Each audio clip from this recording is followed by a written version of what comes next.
लहुजी शक्ती सेना महाराष्ट्र राज्य आयोजित मातंग समाज महाधिवेशन माननीय देवेंद्रजी फडणवीस साहेब मुख्यमंत्री महाराष्ट्र राज्य, माननीय एकनाथजी शिंदे साहेब उपमुख्यमंत्री महाराष्ट्र राज्य व माननीय अजितदादा पवार साहेब उपमुख्यमंत्री महाराष्ट्र राज्य यांचे प्रमुख उपस्थितीमध्ये व माननीय विष्णुभाऊ कसबे साहेब संस्थापक अध्यक्ष यांचे नेतृत्वाखाली व प्रदेशाध्यक्ष माननीय कैलासदादा खंदारे व युवा नेते आशिष भाऊ कसबे यांचे मार्गदर्शनाखाली होत असलेल्या महाधिवेशनाचे निमंत्रण माननीय शिवेंद्रराजे भोसले महाराज साहेब सार्वजनिक बांधकाम मंत्री महाराष्ट्र राज्य यांना माननीय बाळासाहेब जाधव जिल्हाध्यक्ष लहुजी शक्ती सेना सातारा यांच्या नेतृत्वाखाली शिष्टमंडळाने दिले। यावेळी बाबाराजे यांना कार्यक्रमाला उपस्थित राहण्याची विनंती केली असता मंत्री महोदयांनी संघटनेला व मातंग समाजाला सहकार्य करण्याचे आश्वासन दिले। यावेळी खेड गटाचे युवा नेते कांतीलाल कांबळे, उपसरपंच खेड श्रीकांत उर्फ पप्पू कांबळे, शहर प्रमुख सचिन कांबळे, कार्याध्यक्ष रामभाऊ पाटोळे, संपर्क प्रमुख राजेंद्र सकटे, सातारा तालुका अध्यक्ष कैलास भिसे खंडाळा,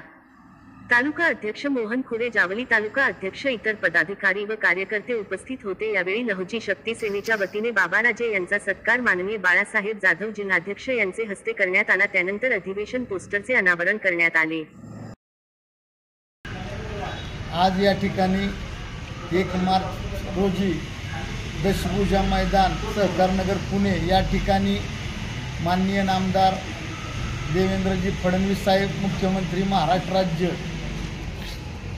यांच्या उपस्थितीत, त्याचबरोबर महाराष्ट्राचे उपमुख्यमंत्री माननीय नामदार एकनाथजी शिंदे साहेब,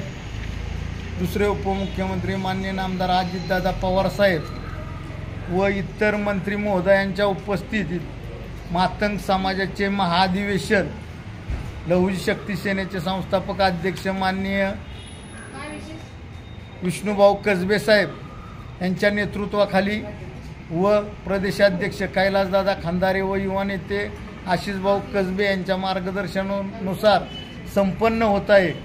खऱ्या अर्थाने मातंग समाजाच्या विविध राहिलेल्या प्रलंबित मागण्या शासनाच्या माध्यमातून मान्य करून घेण्यासाठी, मातंग समाजाच्या भावी पिढीच्या उज्ज्वल अशा भविष्यासाठी हे महाधिवेशन आयोजित केलेलं आहे। या दिवशी सातारा जिल्ह्यातील समस्त मातंग समाजाने कुठलेही पक्ष, पार्टी, गट, तट, संघटना न मानता आपल्या मातंग समाजाच्या भविष्यासाठी, भावी पिढीच्या उज्ज्वल अशा भविष्यासाठी सर्व समाजांनी 1 मार्च रोजी लाखोच्या संख्येनं आपल्याला पुणे या ठिकाणी उपस्थित राहायचं, एवढीच मी सर्वांना विनंती करतो आणि थांबतो। जय लहुजी, जय अण्णाभाऊ।